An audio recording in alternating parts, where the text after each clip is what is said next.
Buenas tardes, es un gozo verlos aquí. Gracias por venir a esta hora, un poco extraña la hora para nosotros. Cuando entré me preguntaba, nos animaríamos a pedirles alquilar aquí en vez de estar en Apia, pero bueno, me gusta la reunión en la mañana. Por ahora nos quedamos en Apia, pero estoy agradecido porque Dios nos ha dado un lugar para, al menos hoy día, poder reunirnos. Abra sus Biblias, por favor, vamos a 1 de Juan, vamos a seguir casi ya terminando nuestra serie en el libro de 1 de Juan. Dios mediante, Rubén va a estar el próximo domingo de regreso ahí en Apia, acabando con nuestra serie en el libro de 1 de Juan. Y hoy quiero simplemente leer el texto y luego orar, y de ahí vamos a ver en forma breve lo que Dios tiene para nosotros aquí en el texto. 1 de Juan, capítulo 5, versículo 6 hasta el versículo 13. La palabra de Dios dice así: Este es Jesucristo, que vino mediante agua y sangre, no mediante agua solamente, sino mediante agua y sangre. Y el Espíritu es el que da testimonio, porque el Espíritu es la verdad. Porque tres son los que dan testimonio en el cielo: el Padre, el Verbo y el Espíritu Santo, y estos tres son uno. Tres son los que dan testimonio en la tierra: el Espíritu, el agua y la sangre. Y estos tres concuerdan. Versículo 9: si recibimos el testimonio de los hombres, mayor es el testimonio de Dios, porque este es el testimonio con que Dios ha testificado acerca de su Hijo. El que cree en el Hijo de Dios tiene el testimonio en sí mismo. El que no cree a Dios le ha hecho mentiroso, porque no ha creído en el testimonio que Dios ha dado acerca de su Hijo. Y este es el testimonio que Dios nos ha dado, vida eterna, y esta vida está en su Hijo. El que tiene al Hijo tiene la vida. El que no tiene al Hijo de Dios no tiene la vida. Estas cosas os he escrito a vosotros, que creéis en el nombre del Hijo de Dios, para que sepáis que tenéis vida eterna, y para que creáis en el nombre del Hijo de Dios. Les invito a orar conmigo. Padre, gracias por tu palabra y el privilegio de reunirnos hoy en un lugar diferente para nosotros, pero agradecidos por el privilegio de estar juntos y proclamar otra vez tu palabra.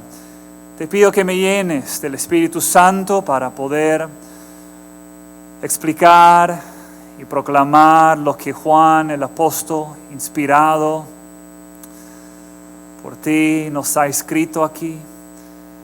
Reconocemos su pasión por la claridad del Evangelio, su pasión por el hecho de que nosotros podamos conocer, saber, tener esa certeza de que realmente hemos creído en el Hijo de Dios, en Jesucristo. Así que Dios, toma control de esta reunión, de la prédica, de tu palabra. En el nombre de Cristo lo pido. Amén. Bueno, sí, estamos continuando en la serie de 1 de Juan y hemos llegado a uno de los pasajes más perplejos, o que causa más perplejidad, se puede decir, en todo el libro, y yo digo en todo el Nuevo Testamento. Sin embargo, si podemos pasar básicamente dos dificultades con el texto se aclara rápido y el mensaje es sencillo. Entonces, ¿qué quiero hacer en esta tarde? Tres cosas sencillas. Uno, y voy a poner los números acá. Vamos a comenzar con dos dificultades, simplemente tratarlos, explicarlos y pasarlos. Luego tres testigos y luego un resultado. Entonces, En vez de 3, 2, 1, vamos 2, 3, 1. 2 dificultades, 3 testigos y un resultado. Ahora, de las 2 dificultades, ¿cuáles son? La primera tiene un nombre, y el nombre es la coma juanina. La coma juanina. ¿A qué se refiere? Y es que hay una pequeña parte del pasaje aquí que no debe estar ahí. Y antes de que me digan hereje, simplemente quiero explicar a qué me refiero. Si tú tienes frente de ti una Reina Valera, hay una porción ahí que simplemente tengo que decirlo directo, no es inspirada, no es palabra inspirada. Es la última parte del versículo 7 y la primera parte del versículo 8. Ahora, puede ser que tengas otra versión, por ejemplo, si tienes la Biblia de las Américas o la Nueva Biblia de las Américas, el pasaje se incluye ahí, pero tiene una nota de pie que indica que hay ciertas dudas sobre la veracidad del texto, es decir, que realmente debe estar ahí. Si tienes la Nueva Versión Internacional, las palabras no figuran, los versículos no están ahí. Pero sí hay una nota de pie que indica que algo extraño ha ocurrido ahí. Ahora, ¿a qué me refiero? Quiero leer los versículos 7 y 8, porque 3 son los que dan testimonio. De ahí dice, en el cielo. A partir de las palabras en el cielo, no deben estar ahí. Sigo leyendo. En el cielo, el Padre, el Verbo y el Espíritu Santo. Y estos 3 son uno, y 3 son los que dan testimonio en la tierra. A partir de en la tierra o pasando en la tierra, ya es palabra inspirada, el Espíritu, el agua y la sangre, y estos 3 concuerdan. Es decir, desde la frase en el cielo hasta la frase en la tierra, es una inclusión no de Juan, sino de algún hombre 1400 o 1500 años después de Juan. Ahora tú dices, Tim, ya me estás causando dudas. Mira, los que han estado con nosotros más de 1 año y medio, quizás recuerden que cuando predicamos el libro de Marcos, llegamos a la última parte del libro de Marcos. Y en mi estudio yo llegué a la conclusión de que hay todo un pasaje largo al final del libro de Marcos que tampoco es palabra inspirada. Y antes de que se asusten demasiado, solo hay 3 textos en el Nuevo Testamento donde hay dudas. Los últimos versículos del libro de Marcos, una pequeña porción del Evangelio de Juan, y eso en verdad no estoy seguro, es un poco difícil saber. Solo es unos versículos. Y la coma juanina, la que más tiene evidencia de que no fue escrito en este caso por el evangelista Juan, es esto. Quiero mostrarles la evidencia. Las palabras no figuran en ningún manuscrito hasta el siglo XIV. Piénsalo por un momento. 14 siglos. Y tenemos cientos de manuscritos del primero de Juan. Y en ninguno se encuentran estas palabras. Eso causa dudas, ¿no es cierto? Y dudas que debemos considerar. Ahora, los primeros manuscritos donde figura esto, desde en el cielo hasta en la tierra, esa oración entre 7 y 8, la primera vez que figura se encuentra no en el texto, sino como una nota de pie o en los márgenes del texto. ¿Qué indica eso? Que algún escriba, algún hombre que estuvo ahí copiando ahí los manuscritos, decidió por algún motivo incluirlo. Quizás como explicación, quizás para, no sé, añadir mayor entendimiento al texto, no sabemos, pero ahí están. Y en algún momento, alguien que estuvo ahí copiando, ¿qué hizo?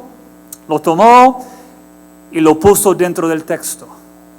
¿Y qué pasa? El siguiente que lo copió, lo incluyó en el texto, y el siguiente lo mismo, hasta que un día un hombre que se llama Erasmo, que tomó varios manuscritos y lo produjo un texto del Nuevo Testamento en el griego. En su primera edición no incluyó esta frase, en su segunda edición no lo incluyó, en la tercera recién, por presión de otros hombres, decidió incluirlo y por eso figura en la Reina Valera. Mi punto es sencillo, no debe estar ahí. Entonces, si no es palabra inspirada, yo no quiero ponerlo como que es, porque no es. Por si acaso, miren bien la frase desde en el cielo hasta en la tierra. Tenemos ahí la mejor descripción de la Trinidad. Tristemente, no es palabra inspirada.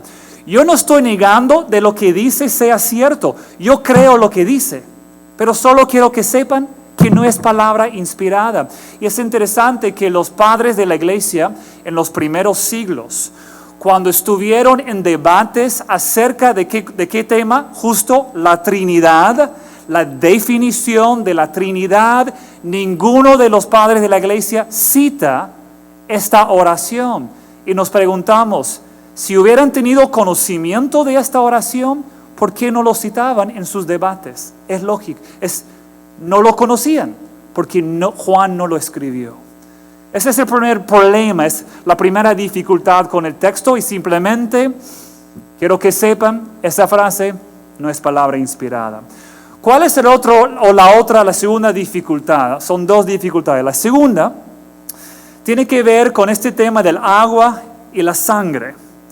La pregunta es, ¿a qué se refiere Juan cuando dice que Jesucristo vino mediante agua y sangre? Te pregunto a ti, ¿tú sabes a qué se refiere? Uno lo lee y dice, ¿qué es esto? ¿Agua y sangre? Quizás tu mente va en una dirección, quizás en otra. Mira, ¿qué ocurre aquí?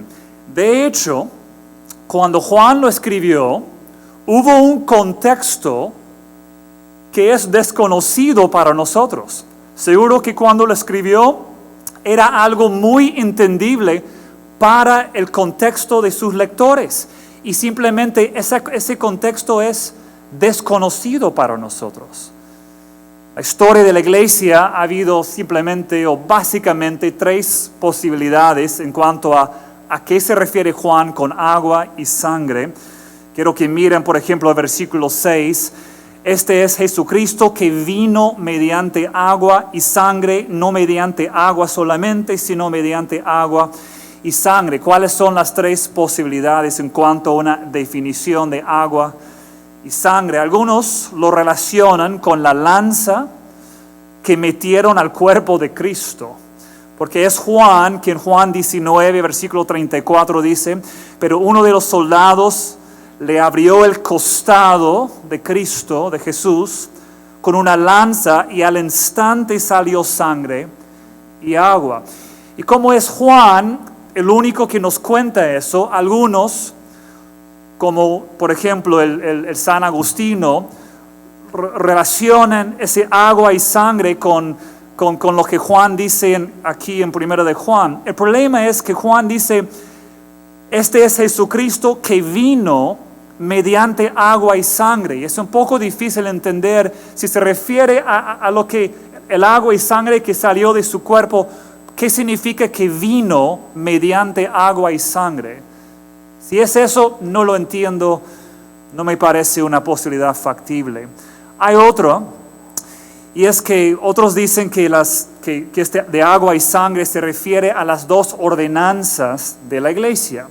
El agua se refiere al bautismo y la sangre a la Santa Cena. Ahora, eso tiene dos problemas, si eso sí es cierto, si Juan está hablando del bautismo, la ordenanza y la Santa Cena, es la única vez que la Santa Cena se relaciona con sangre. Así entendemos, ¿no? Cristo murió, sangre, pero sería la única vez que de manera directa se relaciona sangre y la Santa Cena. Más es el pan y el jugo, la copa. Ahora, el otro problema es, otra vez, versículo 6. Dice que Él vino mediante agua y sangre. Entonces, si se refiere a las ordenanzas, yo no entiendo lo que Juan dice, que Jesús vino mediante agua y sangre. Y es la tercera explicación que por si acaso la gran mayoría acepta hoy, y es que se refiere agua y sangre a dos eventos históricos en la vida de Jesús. ¿Cuáles son? Agua al bautismo de Jesús, que Él vino mediante agua, ese inicio de su ministerio, cuando Juan el Bautista lo bautizó, bajó el Espíritu de Dios como paloma, y ahí estaba, ahí sonó la voz del Padre, vino mediante agua y sangre. El otro hecho histórico sería entonces la crucifixión de Cristo. Ahora, yo no niego que quizás Juan tiene en su mente al bautismo como la ordenanza que lleva en sí lo que era el bautismo de Jesucristo y la Santa Cena como un recordatorio de la crucifixión. No niego esa conexión. Sin embargo, otra vez el versículo 6. Jesucristo vino mediante el agua y la sangre. Para mí es seguro que Juan se refiere al bautismo de Jesús, a la crucifixión de Jesús, mostrándonos que aquellos hechos históricos son testigos de la deidad de Jesucristo. Versículo 6. Este es Jesucristo, que vino mediante el agua, el bautismo de Jesús, y sangre, su crucifixión. No mediante agua solamente, sino mediante agua y sangre. Y el Espíritu es el que da testimonio, porque el Espíritu es la verdad. De ahí dice, 3 son los que dan testimonio. Saltemos al versículo 8. El Espíritu, el agua y la sangre, y estos 3 concuerdan. Esas son las dos dificultades. Ahora, ¿qué de los 3 testigos? Porque Juan habla aquí de 3 testigos específicos: el agua, la sangre y el Espíritu Santo. El punto principal que Juan afirma entre los versículos 6 al 9 es esto. Y es con los eventos históricos del bautismo de Jesús y su crucifixión, juntos con el ministerio del Espíritu Santo, o si quieres otro evento histórico, el día de Pentecostés, la llegada del Espíritu Santo. Aquellos 3 eventos históricos y la obra del Espíritu Santo en nosotros forman un testimonio formal a Jesucristo, específicamente a su deidad de parte del Padre. Otra vez, quiero leer los versículos. Versículo 6. Este es Jesucristo, que vino mediante agua y sangre, mediante aquellos hechos históricos, el bautismo y su crucifixión, no mediante agua solamente, sino mediante agua y sangre. El Espíritu es el que da testimonio, porque el Espíritu es la verdad. Versículo 7. 3 son los que dan testimonio. 8. El Espíritu, el agua y la sangre. Estos 3 concuerdan, es decir, forman un testimonio único a la deidad de Jesús. Versículo 9. Si recibimos el testimonio de los hombres. Y recuerden el Antiguo Testamento, ¿cómo se podría probar el testimonio, por ejemplo, en un juicio? No era por el testimonio de uno. Si era solo el testimonio de uno, la ley mosaica decía, no se debe aceptarlo como evidencia. 2 o 3. Juan viene con eso en su mente diciendo, si recibimos, por testimonio de 2 o 3, el testimonio de los hombres, mayor es el testimonio de Dios. Por eso Juan tiene en su mente 3 testigos: el bautismo de Jesús, la crucifixión de Jesús y la llegada del Espíritu Santo, formando una voz. Si confiamos en la palabra de 2 o 3 testigos humanos, mucho más 3 testigos de parte de Dios. Ahora, ¿qué quiero que vean aquí?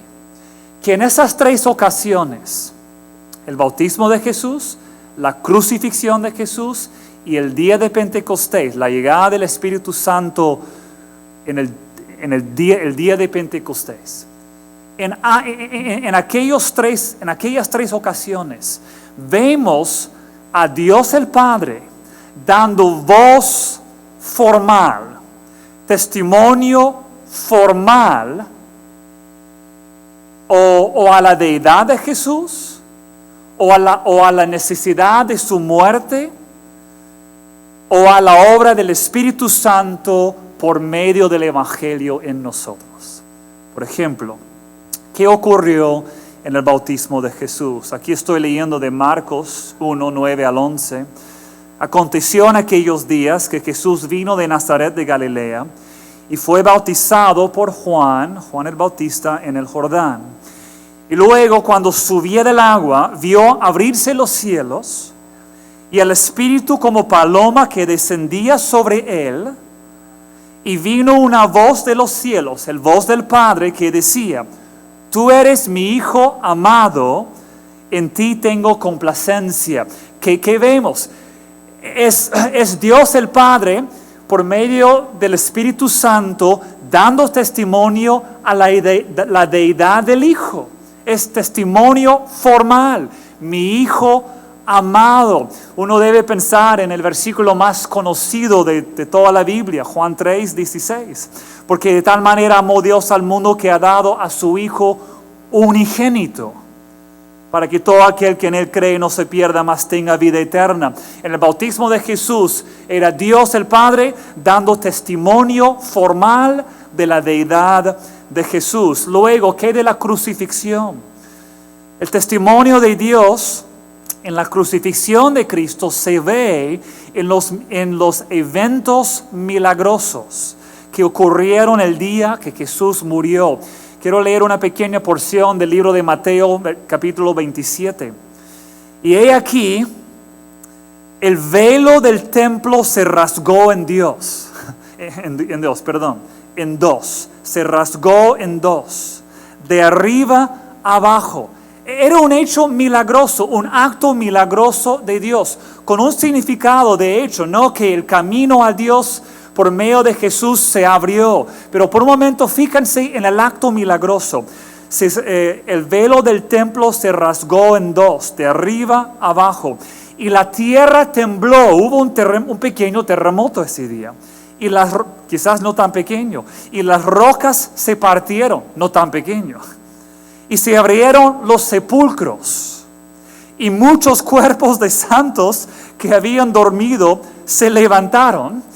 Y saliendo de los sepulcros, después de la resurrección de él, vinieron a la santa ciudad y aparecieron a muchos. Es decir, hubo una serie, según Mateo, de eventos milagrosos en esos días alrededor de la crucifixión. Es decir, cuando Jesús fue crucificado, cuando murió, cuando resucitó, mostrando que era otra vez el testimonio formal de parte del Padre a la realidad del significado de la crucifixión de Jesús. Testimonio formal. Sigue Mateo, el centurión y los que estaban con él guardando a Jesús. Visto el terremoto y las cosas que habían sido hechas, temieron en gran manera y dijeron: verdaderamente este era Hijo de Dios. Sí, ellos llegaron a la conclusión correcta según el testimonio de Dios. El testimonio de Dios es el Hijo mío, es el Hijo de Dios, es deidad. Este Jesús que murió en su cuerpo, siendo ser humano, es Dios, es el Hijo de Dios. ¿Cuál es el tercer testimonio? Juan simplemente dice el Espíritu. Pero de hecho, ya que entendemos la relación de agua, el bautismo de Jesús, sangre, su crucifixión, el Espíritu, inmediatamente la mente corre al día de Pentecostés. Quiero leer aquí Hechos 2, a partir del versículo 1. Cuando llegó el día de Pentecostés, estaban todos unánimes juntos, todos los 120 discípulos. Y de repente vino del cielo un estruendo como de un viento recio que soplaba, el cual llenó toda la casa donde estaban sentados. Y se les aparecieron lenguas repartidas, como pequeñas llamas, supongo, como de fuego, asentándose sobre cada uno de ellos. Milagro. Y fueron todos llenos del Espíritu Santo, comenzaron a hablar en otras lenguas. Otro milagro. Si yo que hablo 2 idiomas, yo entiendo que inmediatamente hablar en otro idioma es un milagro, que yo puedo predicar más o menos de manera fluida en español. No es tanto un milagro, es 15 años de trabajo, pero en un instante es otro milagro. Bueno, en mi caso es un milagro, yo entiendo, pero bueno, es otro tema. Fueron todos llenos del Espíritu Santo y comenzaron a hablar en otras lenguas según el Espíritu les daba que hablasen. Moraban entonces en Jerusalén judíos, varones piadosos de todas las naciones bajo el cielo. Y hecho este estruendo, se juntó la multitud y estaban confusos, porque cada uno les oía hablar en su propia lengua. Estaban atónitos y maravillados, diciendo: mirad, ¿no son galileos todos estos que hablan? Si no podían creer que galileos podrían tener ese nivel de educación, de poder hablar en tantos idiomas de manera fluida. ¿Cómo pues les oímos nosotros hablar cada uno en nuestra lengua en la que hemos nacido? Partos, medos, elamitas y los que habitamos en Mesopotamia, en Judea, en Capadocia, en el Ponto y en Asia, en Frigia y en Panfilia, en Egipto y en las regiones de África más allá de Cirene, y romanos aquí residentes, tantos judíos como prosélitos, cretenses y árabes, les oímos hablar en nuestras lenguas las maravillas de Dios. ¿Qué ocurrió? Un acto milagroso de parte de Dios con la llegada del Espíritu Santo en poder. Jesús les dijo a los discípulos: espérenme en Jerusalén hasta que yo les mande el Espíritu Santo. Esperaban, pasaron un mes y medio, llegaban más o menos al día 50 y esto ocurrió. ¿Qué es? Otra vez, testimonio de parte de Dios por medio del Espíritu Santo de que lo que comenzó, se puede decir, en el bautismo de Jesús, el inicio del ministerio público de Jesús, con ese testimonio de Dios: este es mi Hijo amado. Lo que se vio en la crucifixión, con todos los actos milagrosos, Dios diciendo: mi Hijo ha muerto por los pecados del mundo. Y luego con la llegada del Espíritu Santo, Dios diciendo: la proclamación de este evangelio es lo verdadero, es el verdadero evangelio.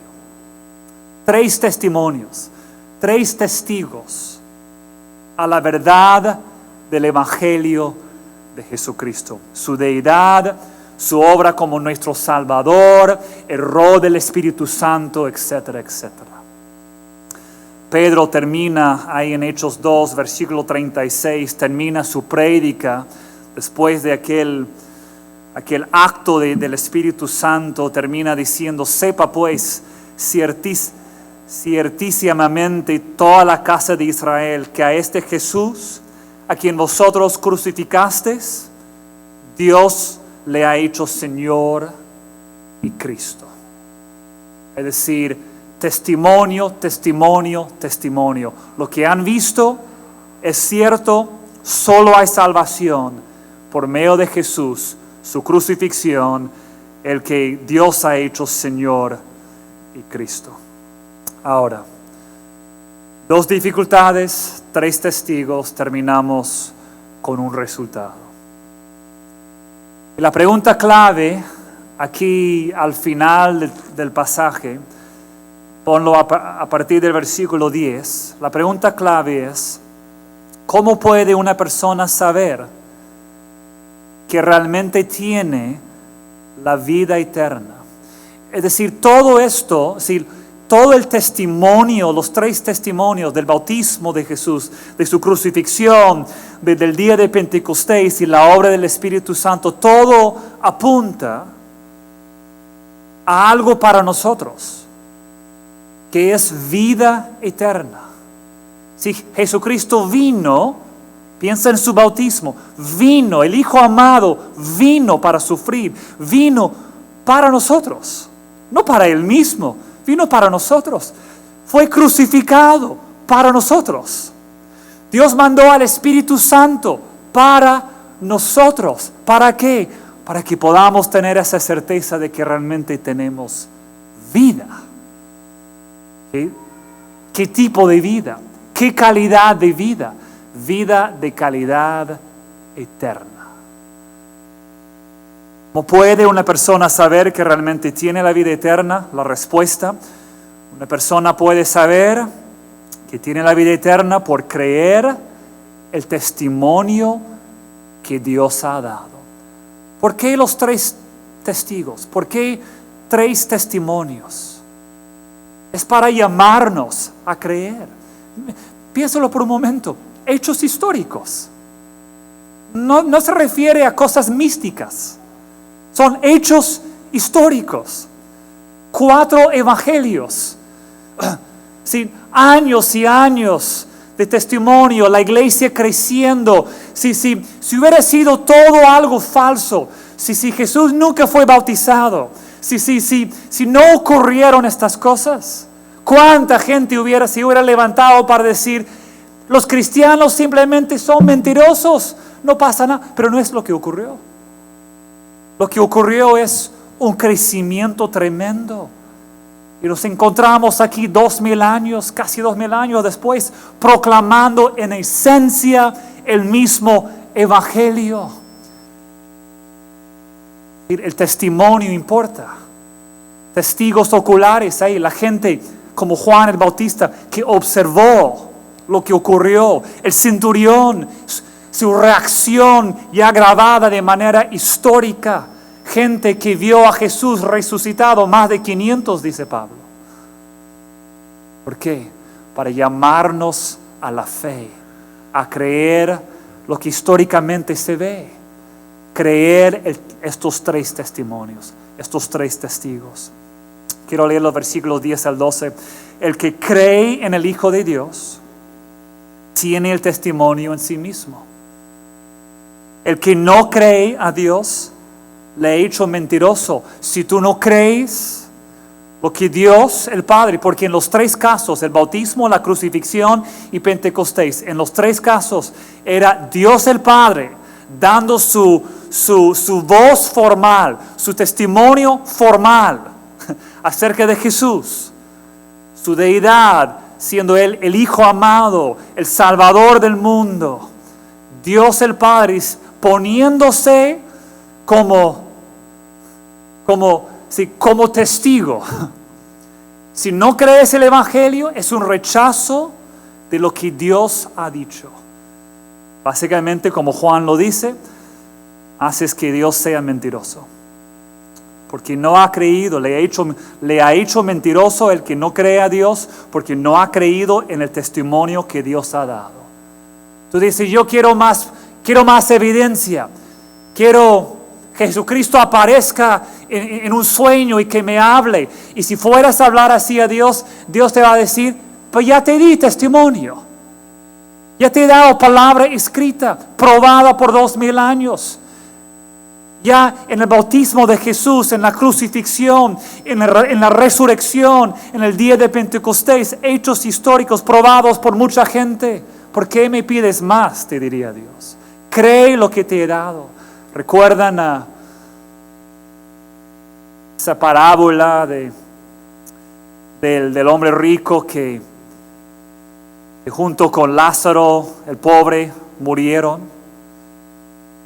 Van ahí, pasan de esta vida, se encuentran con Abraham. Ya Lázaro en el seno de Abraham y el hombre rico a una distancia, y cuando se da cuenta que él no puede venir ni Lázaro venir a él, le dice, por favor manda a Lázaro a contarles a mis hermanos para que no vengan aquí. Y Abraham responde, si no creen a Moisés, no van a creer si uno resucite de la muerte. Es cierto. Si uno no cree lo que en la palabra escrita tenemos como testimonio de Jesucristo, tampoco va a creer si Jesús fuera a aparecer como en una nube o algo así. Sigo ahí, versículo 12, versículo 11, y este es el testimonio que Dios nos ha dado vida eterna, y esta vida está en su Hijo. Todo apunta en esa dirección. Hay que creer, porque es por medio de la fe, creer, que uno tiene la vida eterna. El que tiene al Hijo, tiene la vida. El que no tiene al Hijo de Dios, no tiene la vida. Solo hay vida en Jesucristo. Y solo en Él. Mira el versículo 13 para terminar. Estas cosas os he escrito a vosotros. Y por si acaso, cuando dice estas cosas, se refiere a todo el libro. Pero específicamente, este es el resumen de todo el libro, ¿no? Casi la cumbre o la conclusión. Desde este punto ya todo va cerrándose hasta el final del libro. Estas cosas os he escrito para que creéis en el nombre del Hijo de Dios, para que sepáis que tenéis vida eterna y para que creáis en el nombre del Hijo de Dios. Tú eres creyente en Cristo. Quiero que tengas claro, nuestra fe se basa en hechos históricos, testimonio, el bautismo de Jesús, la crucifixión y la resurrección de Jesús. El día de Pentecostés, la obra continua del Espíritu Santo, tomando la palabra, despertándonos a entender el Evangelio, regenerando nuestros corazones, dándonos una vida nueva que podemos en esta vida experimentar, la cual nos da esperanza para la vida que viene, es decir, confirmándonos la realidad de la vida eterna. Hechos históricos, verdades espirituales, todo viene en uno para darnos esa confianza, esa certeza. Soy creyente, tengo la vida eterna porque creo el testimonio de la palabra de Dios acerca de Jesús y el Evangelio. Tú estás aquí en esta tarde, sigues en duda en cuanto a la certeza de que si realmente tengas vida eterna. Simplemente quiero decirte, por medio de la proclamación del Evangelio, lo que estás escuchando hoy, uno se encuentra en un punto de decisión, o es creer o rechazar. Es decir, Dios, creo lo que has dicho, o es decir, eres mentiroso.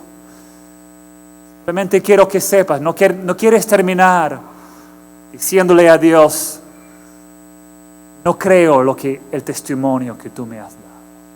Créelo. Cree el Evangelio. ¿Para qué? Para que tengas la vida eterna que hay solo en Cristo. Padre, gracias por este gran libro y gracias por Juan en su forma sencilla, repetitiva y directa. Nos ha mostrado a Jesucristo de distintas maneras, pero nos ha mostrado a Jesucristo como nuestro Salvador, la fuente de la vida eterna. Gracias por este texto y los recordatorios de los hechos históricos como testigos a la verdad del Evangelio de Jesucristo. Oh, sí creemos, sí